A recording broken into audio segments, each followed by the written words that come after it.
¿Qué tal, chicos? El día de hoy vamos a hablar sobre las propiedades mecánicas dinámicas del pulmón.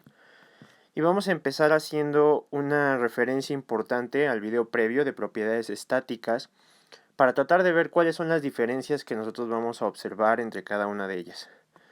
Entonces ya habíamos hablado que cuando nosotros hablábamos de propiedades mecánicas del pulmón,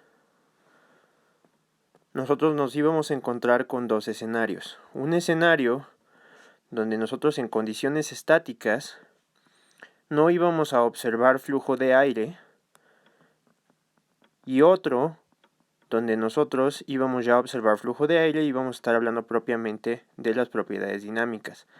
Ahora, como discutimos en el video previo, cuando hablamos de propiedades estáticas, uno de los principales parámetros que nosotros vamos a estudiar se llama compliancia. Entonces, las propiedades estáticas se manejan fundamentalmente en términos de este parámetro, que es la compliancia, y la compliancia va a tener un papel muy importante para determinar el volumen pulmonar.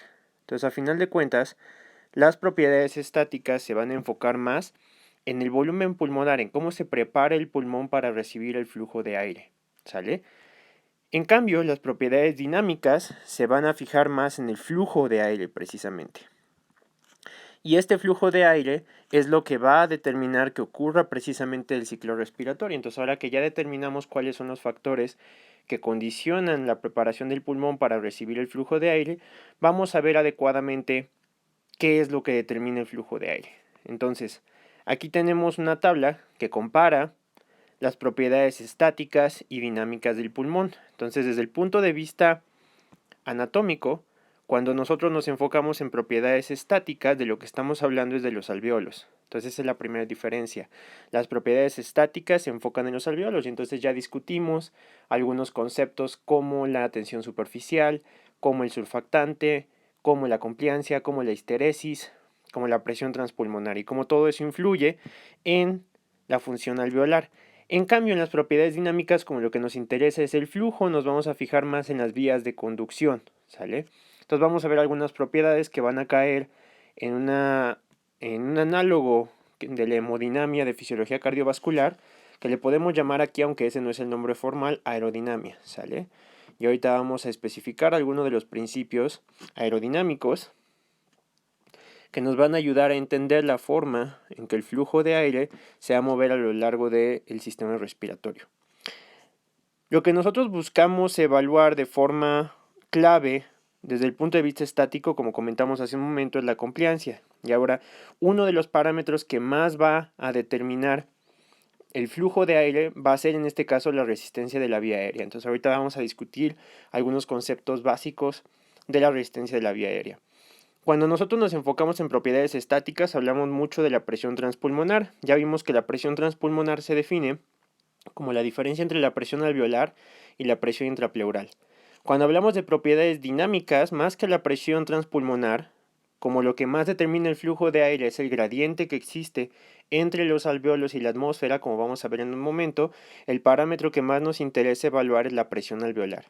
Finalmente, el parámetro clave, como comentamos hace un momento, de las propiedades estáticas del pulmón es el volumen pulmonar. Y este es determinado por la compliancia, ¿sale? Ya vimos que la compliancia es la relación entre el volumen pulmonar y la presión transpulmonar. En cambio, el flujo de aire va a depender de la presión alveolar, que vimos que es el parámetro clave, y la constante clave, que en este caso va a ser la resistencia de la vía aérea.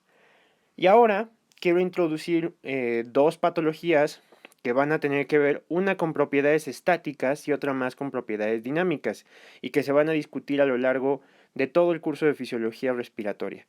El primero son las enfermedades de tipo restrictiva. En este caso, el prototipo de enfermedad restrictiva es la fibrosis.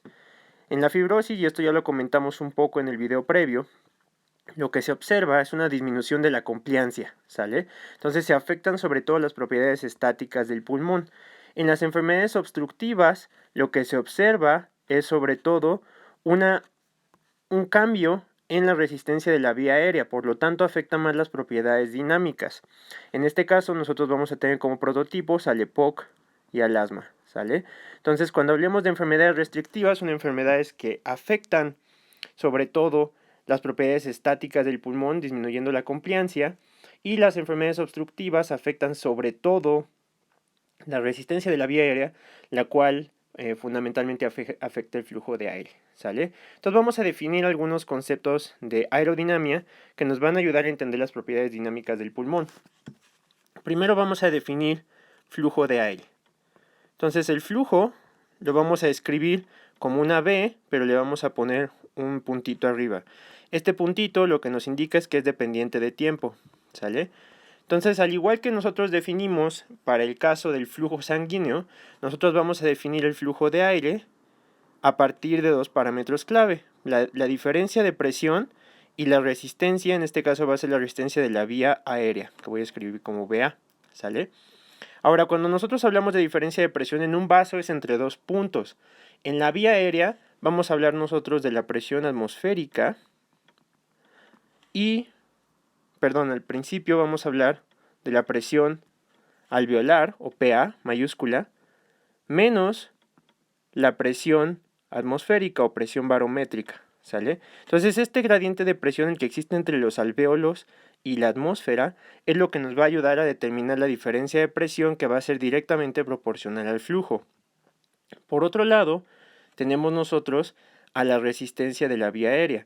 Y esta resistencia de la vía aérea, habíamos visto que cuando el flujo era laminar en los vasos, nosotros podíamos definir la resistencia de cualquier sistema a través de la ecuación de Hagen-Poiseuille. Entonces, la ecuación de Hagen-Poiseuille, o la ecuación de Poiseuille para los cuates, es una ecuación que nos va a ayudar a entender la relación entre la resistencia con diferentes parámetros. Y entonces, la ecuación de Poiseuille definía la resistencia como 8 veces la densidad multiplicada por la longitud dividido entre pi por radio a la cuarta potencia. Ahora, para fisiología respiratoria, la densidad del aire es constante, excepto en algún escenario. Por ejemplo, seguramente todos ustedes han visto videos en los que las personas inhalan helio para hacer su voz más delgada.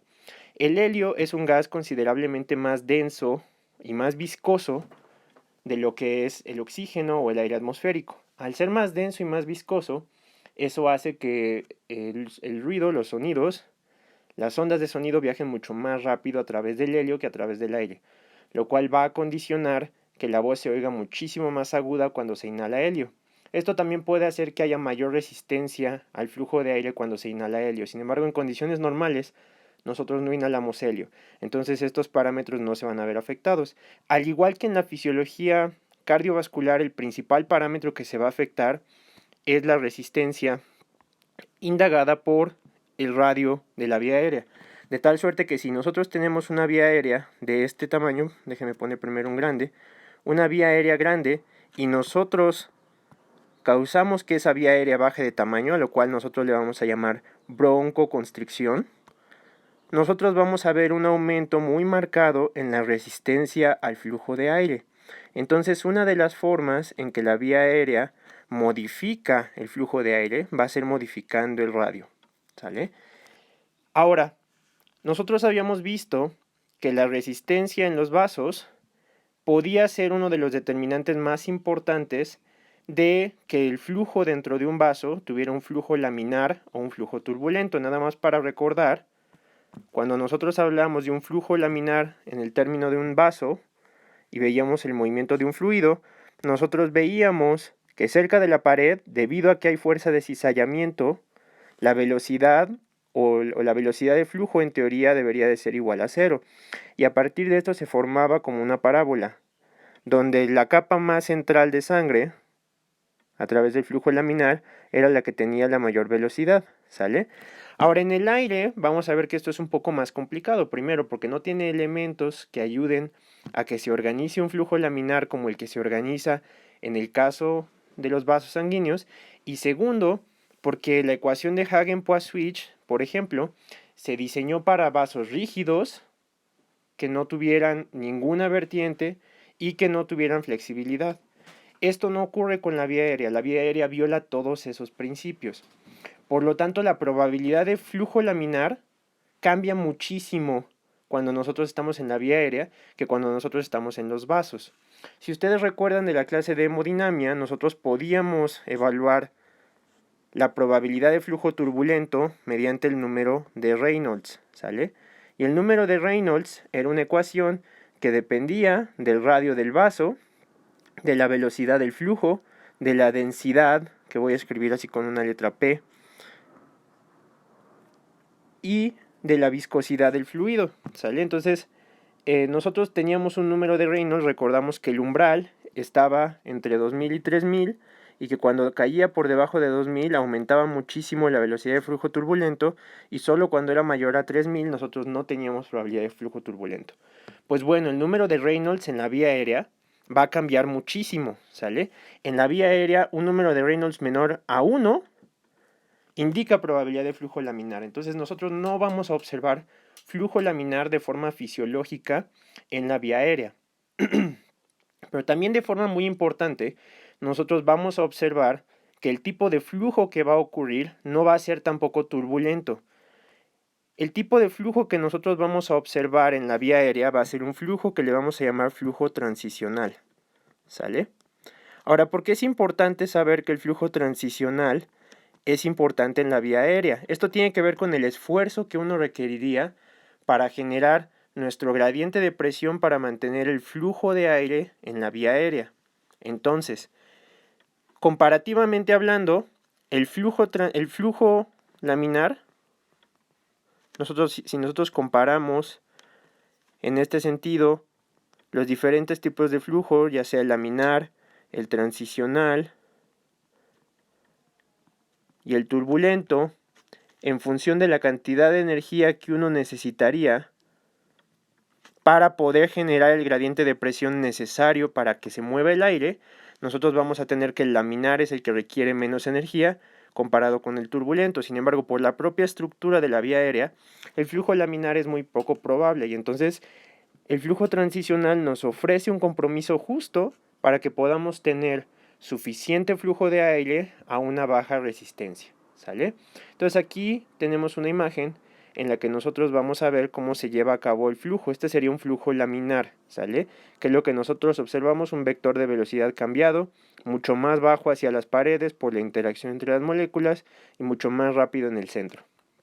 Sin embargo, nuestra vía aérea va a tener ramificaciones. Ya vimos que se formaban los bronquios, los bronquiolos, los alveolos y que todo esto se daba a partir de ramificaciones de la vía aérea. Entonces va a ser laminar en ciertos aspectos, turbulento donde se dan las bifurcaciones y después vuelve a adquirir propiedades laminares.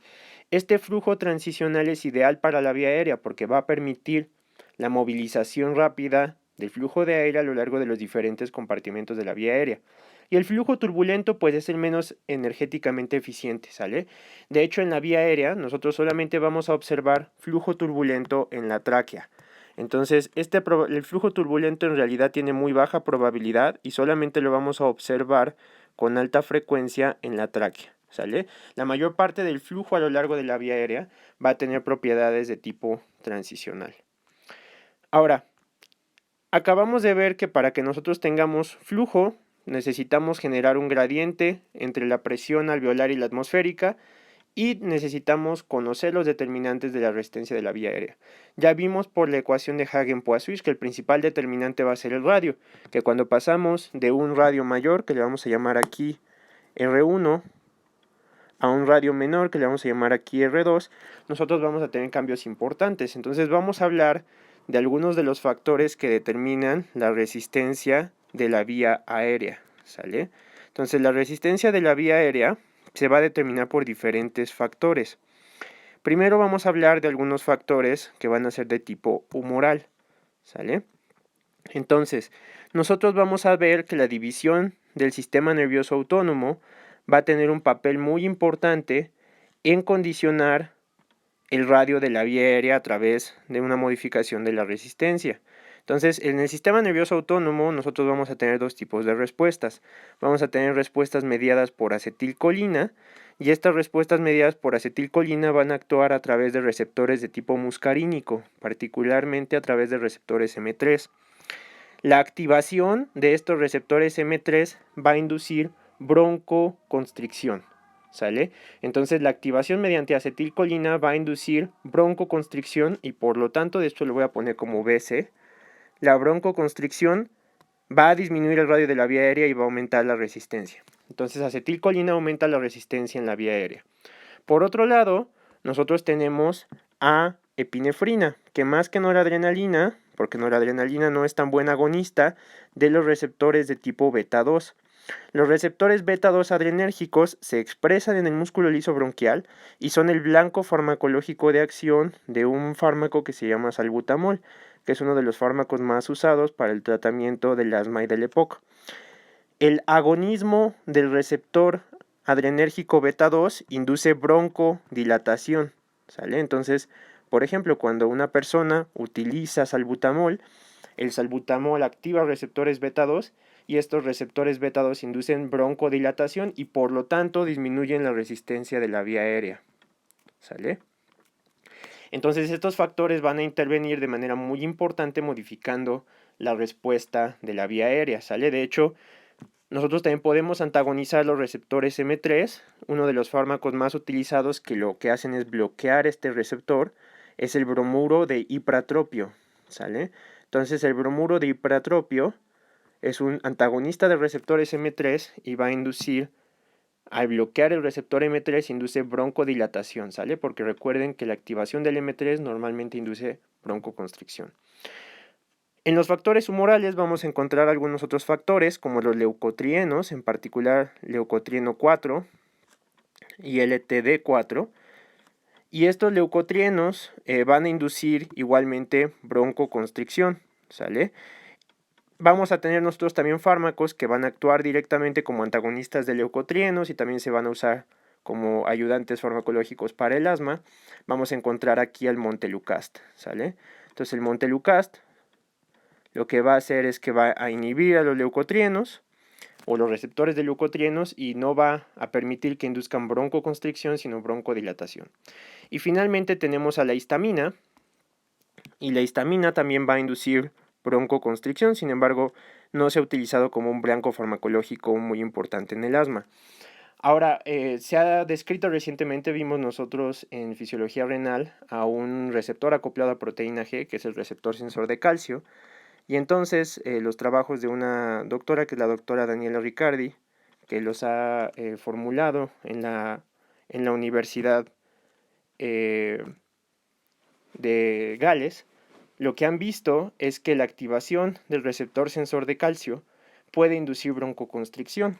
Entonces, está en estudio, pero es muy probable que en algunos años y que a ustedes les toque cuando ya estén ejerciendo la medicina, los antagonistas bronquiales del sensor de calcio puedan servir para disminuir la broncoconstricción y que a través de esta disminución de la broncoconstricción pues disminuyan el efecto del asma, ¿sale? Entonces se ha postulado que tanto el humo de tabaco como diferentes alérgenos actúan directamente activando el receptor sensor de calcio y que esto puede modular precisamente la broncoconstricción, ¿sale? Otro factor que va a modificar de forma muy importante la resistencia de la vía aérea es el volumen pulmonar. Ahora, el volumen pulmonar afecta a la resistencia de la vía aérea de diferentes formas. Una de las formas más obvias en las que nosotros vamos a ver que el volumen pulmonar lo afecta es que si nosotros tenemos un aumento importante del volumen pulmonar, se van a abrir todas las vías aéreas, se van a abrir los alveolos, se van a abrir los bronquiolos, se van a abrir los bronquios. Y este aumento de volumen va a inducir en general una disminución de la resistencia de la vía aérea. De hecho, aquí tenemos nosotros una imagen para poder estudiar cómo puede pasar esto, ¿sale?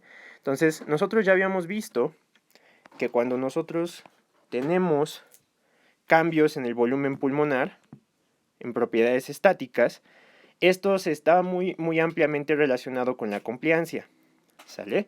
Lo que vamos a ver es que aquí conforme aumenta el volumen pulmonar, la resistencia de la vía aérea medida en centímetros de agua va a disminuir de forma importante. Entonces aquí tenemos un caso, la línea roja es el caso normal, y lo que vemos es que conforme aumenta el volumen pulmonar, va a aumentar de forma significativa la resistencia de la vía aérea. Entonces, esto tiene que ver con la expansión precisamente de los bronquios, de los alveolos y de los bronquiolos, ¿sale? En la enfermedad pulmonar obstructiva crónica, que se caracteriza por enfisema, va a haber una destrucción importante de las vías aéreas inferiores, ¿sale? Entonces, el enfisema va a alterar las vías aéreas inferiores y esto va a modificar la forma en que los cambios en el volumen pulmonar disminuyen la resistencia. Entonces aquí se va a tener que se necesita mucho mayor volumen pulmonar para reducir. Vean que acá se empieza desde 2 y acá estamos empezando casi desde 3. Y entonces para reducir en la misma cantidad la resistencia, un paciente con EPOC va a necesitar un volumen pulmonar mucho más alto. Lo que esto condiciona es que generalmente los pacientes con EPOC van a tener aumentado el volumen pulmonar, o sea, van a respirar a volúmenes pulmonares mucho más altos. Otro de los fenómenos que explica por qué el aumento del volumen pulmonar disminuye la resistencia tiene que ver con el acoplamiento que existe entre las unidades alveolares.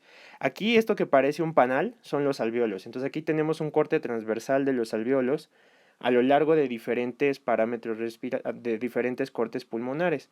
Y lo que vemos es que cuando un alvéolo se expande, o sea, cuando estamos teniendo un aumento del volumen pulmonar, este aumento del volumen pulmonar va a hacer que se expandan otros alvéolos. La expansión de estos otros alvéolos va a ocasionar que aumente en general el volumen pulmonar, y como aumenta el volumen pulmonar, aumenta el radio, y como aumenta el radio, ya habíamos visto que esto va a inducir una disminución de la resistencia en la vía aérea, ¿sale? Entonces este acoplamiento entre los alvéolos también va a ocasionar una disminución en la resistencia de la vía aérea. Entonces otro determinante muy importante de la resistencia de la vía aérea va a ser precisamente este volumen pulmonar, ¿sale? Por otro lado, vamos a ver que la resistencia de la vía aérea también varía en diferentes puntos del ciclo respiratorio y que entonces cuando ocurre la expiración, nosotros vamos a tener transitoriamente aumentos en la vía aérea, aumentos en la resistencia de la vía aérea, ¿sale? Y esto va a tener implicaciones importantes no solamente para el ciclo respiratorio, sino para el EPOC, ¿sale? Entonces vamos a regresar, ahora que ya vimos los determinantes de la resistencia de la vía aérea, vamos a regresar a tratar de entender la diferencia entre componentes estáticos y dinámicos ahora que hemos definido algunas variables fundamentales. Lo que vemos es que cuando hablamos nosotros de componentes estáticos, lo que nosotros buscamos es tratar de vencer el retroceso elástico del pulmón. El retroceso elástico del pulmón va a ser el que va a estar ocasionando que los pulmones colapsen cuando no exista surfactante y que el colapso de este pulmón lo haga más difícil de inflar. Entonces el objetivo de los componentes estáticos es mantener el volumen pulmonar, ¿sale?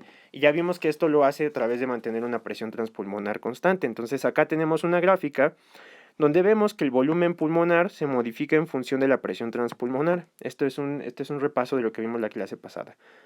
Cuando vemos el componente dinámico, lo que nosotros tratamos de disminuir es la resistencia de la vía aérea, ¿sale? Ya vimos que esto lo podemos lograr también a través del volumen pulmonar. Un mayor volumen pulmonar disminuye la resistencia de la vía aérea y al disminuir la resistencia se aumenta el flujo de aire, ¿sale? Ahora, acá tenemos un gráfico donde vemos que uno de los principales determinantes de la del flujo de aire va a ser la presión alveolar. Entonces ahora lo que nos interesa es ver cómo vamos a generar esta presión alveolar para poder llevar a cabo el ciclo respiratorio. La variación entre los cambios que nosotros observamos en el volumen pulmonar y entre la presión transpulmonar ya lo habíamos definido como compliancia. Entonces compliancia es igual a los cambios en volumen pulmonar sobre los cambios en la presión transpulmonar. Y también nosotros vamos a definir otra propiedad estática del pulmón que se llama elastancia. Y la elastancia se va a definir como el recíproco de la compliancia, ¿sale? Entonces, cuando disminuye la compliancia, aumenta la elastancia. Cuando aumenta la compliancia, disminuye la elastancia. Entonces, entre más elastancia tenga un pulmón, menos compliancia, ¿sale? Y entonces, esto nos ayuda a entender cómo se va a dar la relación. El componente estático nos indica el volumen pulmonar que necesita generar, y el componente dinámico nos ayuda a determinar el flujo de aire. Entonces vamos a ver cómo va a ocurrir entonces ahora sí el ciclo respiratorio, tratando de entender qué va a ocurrir con la presión alveolar. Entonces, lo que el pulmón va a tratar de hacer durante el ciclo respiratorio es generar una presión alveolar que favorezca el flujo de aire desde la atmósfera hacia el alveolo. Esto lo va a hacer a través de una variación importante en la presión intrapleural. Entonces, por ejemplo, durante una inspiración ya vimos que los músculos inspiratorios, entre ellos el diafragma, entre ellos los músculos intercostales, van a ocasionar una disminución de la presión intrapleural. Y esta disminución de la presión intrapleural va a generar una presión transpulmonar que va a ser de aproximadamente más 5 centímetros de agua, y eso va a llevar al pulmón hasta una capacidad residual funcional que va a permitir la recepción del aire, ¿sale? Ahora, estamos en propiedades todavía estáticas. Ahora lo que buscamos es que se genere flujo de aire. Entonces, al ocurrir la inspiración y disminuir la presión intrapleural, vamos a recordar que nuestra presión transpulmonar va a estar definido por la presión alveolar menos la presión intrapleural, ¿sale? Y que en condiciones estáticas la presión alveolar es igual a 0. Entonces lo que nosotros buscamos es aumentar la presión alveolar, y eso lo vamos a lograr haciendo modificaciones en la presión intrapleural, pero vamos a ver cómo va a ir ocurriendo este fenómeno. Entonces, aquí tenemos una idea de las condiciones basales, donde nosotros tenemos una presión transpulmonar de 5, entonces ya tenemos que se vencieron los retrocesos elásticos del pulmón, pero nuestra presión alveolar sigue siendo de 0, entonces estamos en este punto de la gráfica, estamos en condiciones estáticas. Lo que ahora vamos a buscar es hacer modificaciones a través del proceso de inspiración, y entonces estamos haciendo más negativa nuestra presión intrapleural. Al hacer más negativa nuestra presión intrapleural, lo que estamos ocasionando es que nuestra presión transpulmonar también se vuelva favorable, y esto genere un valor negativo en nuestra presión alveolar. Entonces, al inicio de nuestro ciclo respiratorio, lo que vamos a hacer es disminuir la presión alveolar o negativizarla. ¿Cuál es el objetivo de disminuir la presión alveolar? Acuérdense que esto es con respecto a la atmósfera, y nosotros necesitamos un gradiente. Para que el aire se mueva desde la atmósfera hacia los alveolos, nosotros necesitamos que haya una mayor concentración en la atmósfera con respecto a los alveolos, o una mayor presión en la atmósfera con respecto a los alveolos. Entonces, disminuir la presión alveolar es uno de los puntos esenciales para iniciar el ciclo respiratorio. Entonces, disminuimos la presión alveolar, y esto lo vamos a ver ahorita en el punto B, y al disminuir la presión alveolar, lo que vamos a originar es el flujo desde la atmósfera hacia los alveolos, ¿sale? Después, nosotros vamos a estar en un punto en el cual, si vemos aquí nuestro volumen pulmonar, empezamos en condiciones estáticas, inicia la inspiración, llegamos al volumen pulmonar máximo, y ahora estamos en este punto en el cual nuestro volumen pulmonar está en el punto más alto.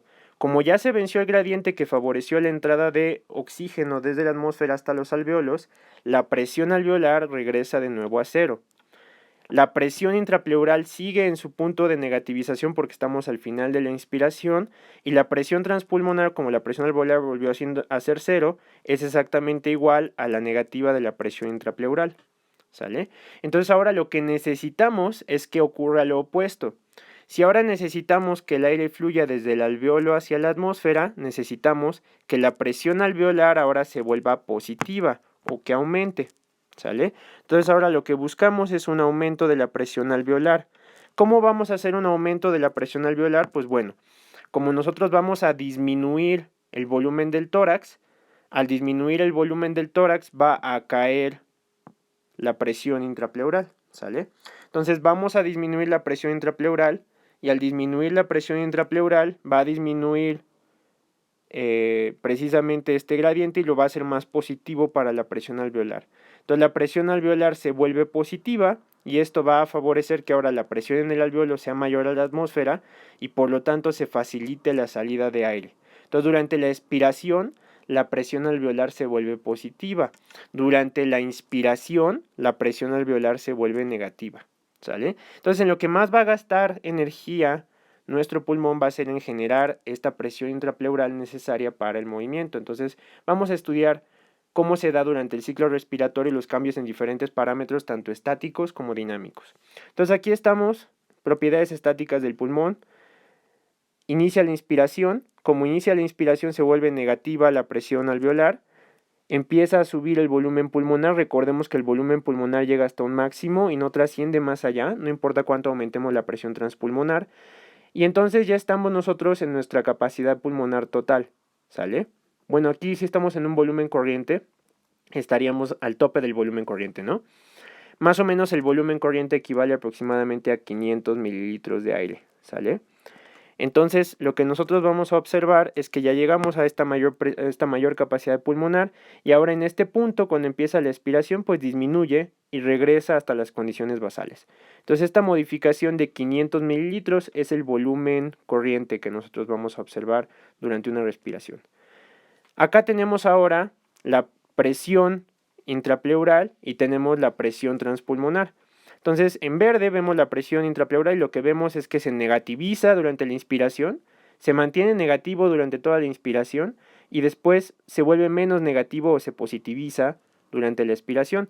Sigue entonces que la presión transpulmonar va a seguir una trayectoria bastante similar, ¿sale? Y esto corresponde con lo que sabíamos de las propiedades estáticas del pulmón, donde nosotros veíamos que una mayor presión transpulmonar devenía en un mayor volumen pulmonar, ¿sale? Esto contempla lo que ya habíamos visto en propiedades estáticas.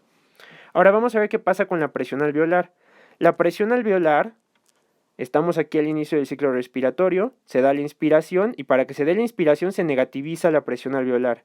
La negativización de la presión alveolar induce el flujo de aire, esto genera la inspiración, llegamos al punto final, la presión alveolar vuelve a ser 0 y ahora se tiene que positivizar para inducir la expiración, ¿sale? Entonces la presión alveolar se va a modificar transitoriamente durante el ciclo respiratorio. Lo que se mantiene modificado y se tiene que mantener para que la inspiración ocurra es la presión intrapleural. Entonces a pesar de que el fenómeno más prevalente o que induce el flujo de aire es el cambio en la presión alveolar, lo que se necesita mantener a lo largo del ciclo respiratorio es la presión intrapleural, ¿sale? Que es en la que más se va a gastar energía dentro del pulmón. Y entonces finalmente integramos todo esto en flujo. Vean que el flujo sigue de manera muy cercana a la presión alveolar. Entonces nosotros vamos a tener cómo va a ir cambiando el flujo a lo largo de los diferentes puntos de nuestro ciclo respiratorio. Y esto es lo que va a condicionar que el aire se mueva o no se mueva hacia los diferentes puntos de nuestro pulmón, ¿sale? Entonces ahora que ya vimos que la presión alveolar es uno de los determinantes más importantes del movimiento de aire dentro de un ciclo respiratorio, lo que nosotros necesitamos ahora tratar de dilucidar es cómo vamos a tener nosotros cambios importantes en diferentes parámetros en función de los cambios de la resistencia de la vía aérea. Entonces ya vimos que la resistencia de la vía aérea es uno de los parámetros dinámicos que nosotros vamos a tener que modificar de manera más importante para que el flujo se mantenga. Entonces, uno de los prototipos para entender cambios en resistencia de la vía aérea de forma muy importante va a ser el EPOC.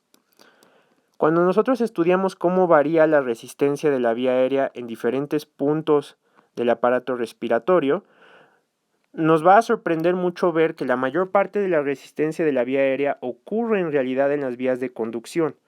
Ocurre sobre todo en la faringe, en la laringe y en las vías aéreas de más de 2 milímetros de diámetro. Vean que la resistencia total de la vía aérea es de más o menos 1.5 centímetros de agua por litro sobre segundo y que más de 2/3 partes de la resistencia de la vía aérea ocurre en vías aéreas de conducción y solo una pequeña parte ocurre en los alvéolos. Esto puede ser contraintuitivo, porque como habíamos comentado, la resistencia de la vía aérea era inversamente proporcional al radio, y nosotros pensaríamos que de vías de conducción a vías de intercambio, nosotros tenemos una caída del radio, lo cual es cierto, ¿sale? Entonces, desde las vías de conducción a las vías de intercambio, nosotros vamos a ver que el radio cae. Sin embargo, habíamos comentado en el video de propiedades estáticas del pulmón que conforme nosotros pasábamos más a vías de intercambio, iba a aumentar el área transversal, ¿sale?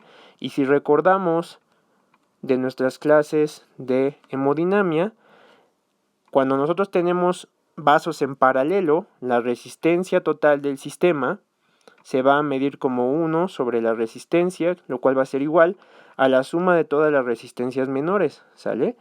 Entonces, lo que vamos a lograr poniendo las vías aéreas en paralelo es que la resistencia total del sistema cae. Esto no es muy evidente cuando nosotros estamos hablando de la resistencia de la vía aérea en condiciones fisiológicas.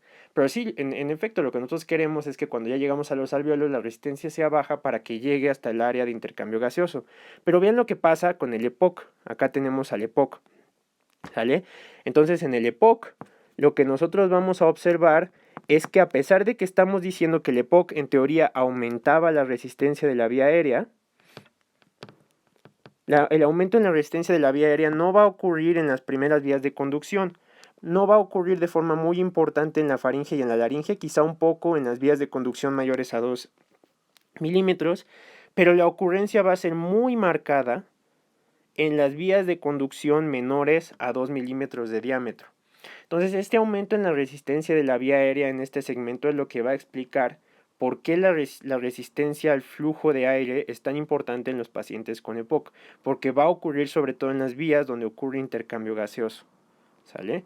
Entonces, la resistencia de las vías aéreas en los pacientes con EPOC va a cambiar de forma muy importante, sobre todo en este segmento, y esto es porque durante el enfisema lo que nosotros vamos a observar es que se van a destruir las vías de conducción en paralelo, las vías aéreas en paralelo. Entonces vamos a tener una destrucción de parénquima y esta destrucción de parénquima va a ocasionar que se pierda esta área transversal ganada por las resistencias en paralelo. Y entonces ahora vamos a ver qué pasa cuando nosotros tenemos aumento en la resistencia de la vía aérea en diferentes parámetros pulmonares, ¿sale? Vamos a ver primero el término del volumen pulmonar. Y entonces en esta gráfica lo que podemos ver es qué pasa cuando nosotros cambiamos la frecuencia respiratoria, ¿sale? Entonces, la frecuencia respiratoria normal en una persona va a oscilar entre 12 y 20 respiraciones por minuto. Lo que pasa en las personas que no tienen EPOC es que conforme nosotros aumentamos la frecuencia respiratoria, que esto implicaría que nosotros tenemos, perdón, es al revés, cuando le aumentamos, o sea que disminuimos el tiempo entre inspiraciones, lo normal sería este punto, ¿no? 2.5 segundos entre respiración y respiración, que correspondería a una frecuencia respiratoria de 12. Y entonces cuando disminuimos este tiempo, uno no esperaría que disminuya de forma muy notable el volumen respiratorio. Entonces acá llegamos a una disminución de una frecuencia respiratoria de hasta 24. Y vemos que el volumen no cambia mucho. El volumen, ya habíamos quedado que el volumen corriente era de más o menos 500 mililitros, ¿no? Y entonces cuando nosotros lo reducimos, vemos que se queda en 478, lo cual no es muy importante. Cuando aumentamos nuestra frecuencia respiratoria todavía más, hasta 40 respiraciones por minuto, tampoco va a tener un impacto muy importante en personas que no tienen EPOC. ¿Qué pasa en esta línea morada? Esta línea morada son personas con EPOC. Pues lo que vemos es que incluso una duplicación de la frecuencia respiratoria disminuye el volumen pulmonar de forma muy importante. Entonces la primera cosa importante que debemos de entender de las enfermedades obstructivas es que cuando nosotros aumentamos la frecuencia respiratoria, en un paciente normal no disminuye de manera muy notable el volumen pulmonar, pero en un paciente con EPOC sí disminuye de forma muy importante, ¿sale?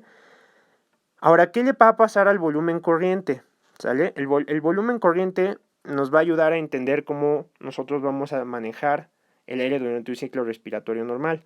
Entonces lo que vemos es que ahora tenemos en el eje de la SEQui la frecuencia respiratoria en respiraciones por minuto y acá tenemos el cambio en volumen pulmonar, ¿sale? Y lo que vemos es que en los pulmones normales el volumen corriente solamente empieza a caer cuando ya estamos respirando a unas frecuencias respiratorias de 40 o 50 respiraciones por minuto. Eso es sumamente alto, ¿sale? Pero vean lo que pasa en un paciente con EPOC. En un paciente con EPOC, conforme aumentamos la frecuencia respiratoria, el volumen corriente va a caer de forma muy importante, ¿sale?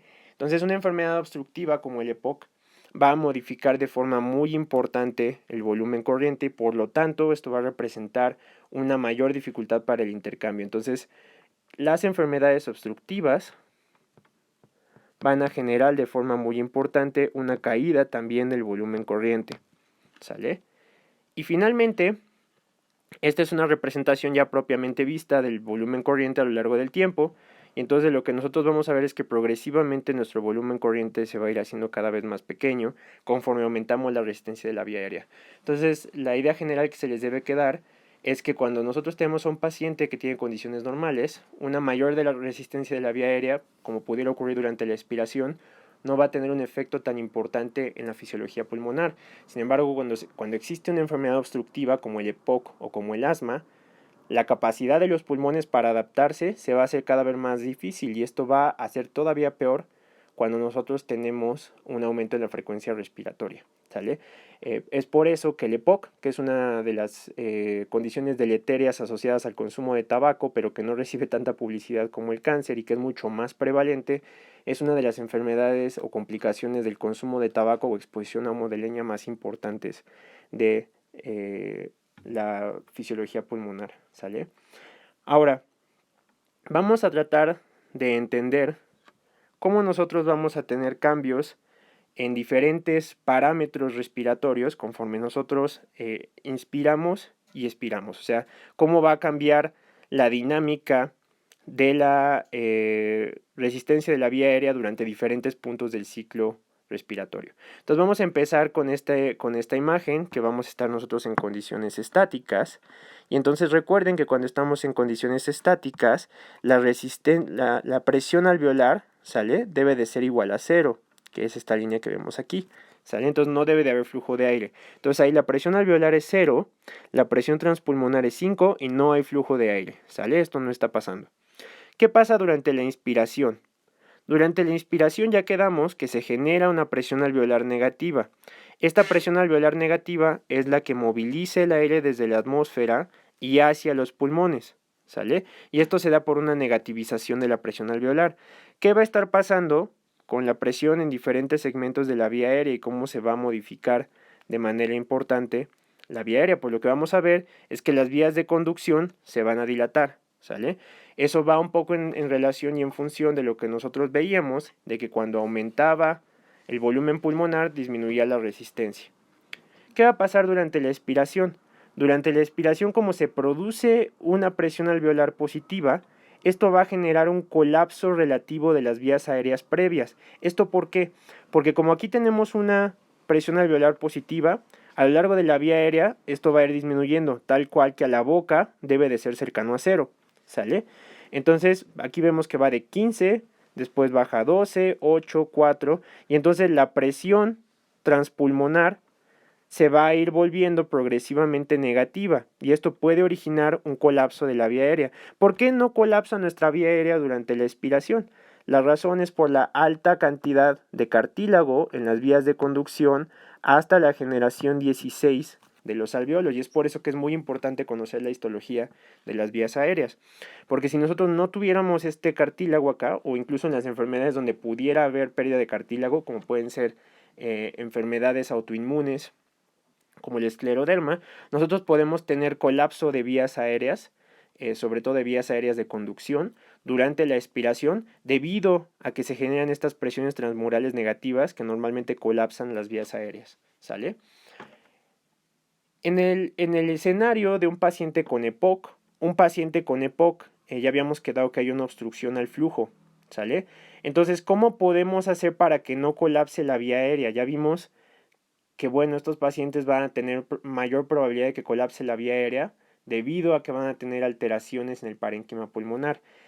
Pues bueno, una de las formas en que los pacientes con EPOC se adaptan para no inducir una mayor resistencia de la que ya tienen durante la expiración es que el punto de mayor resistencia lo ponen en su boca.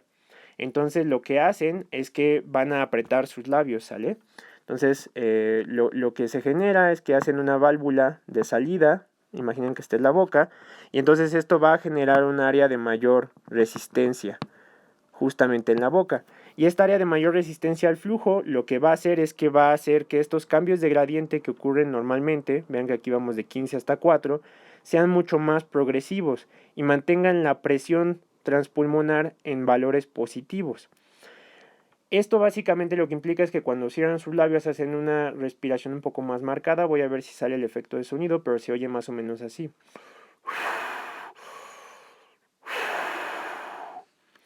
Y eso lo que genera es una mayor presión en la boca y eso alivia la presión de las vías aéreas y permita que el aire salga sin que se colapsen las vías aéreas superiores.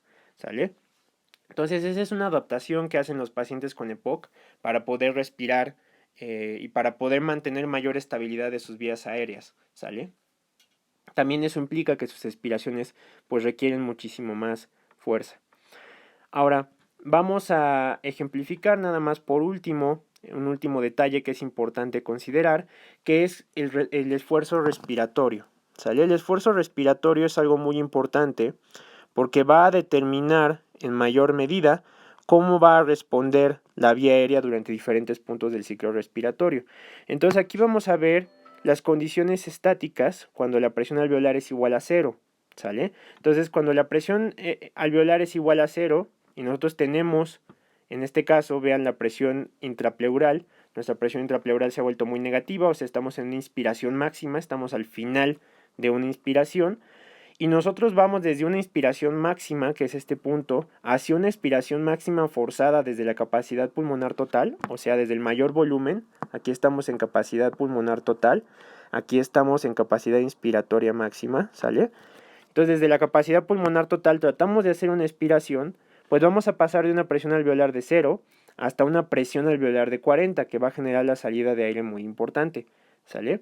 Y entonces lo que nosotros nos interesaría ver en este punto es cómo va a cambiar el flujo de aire en función de diferentes volúmenes pulmonares.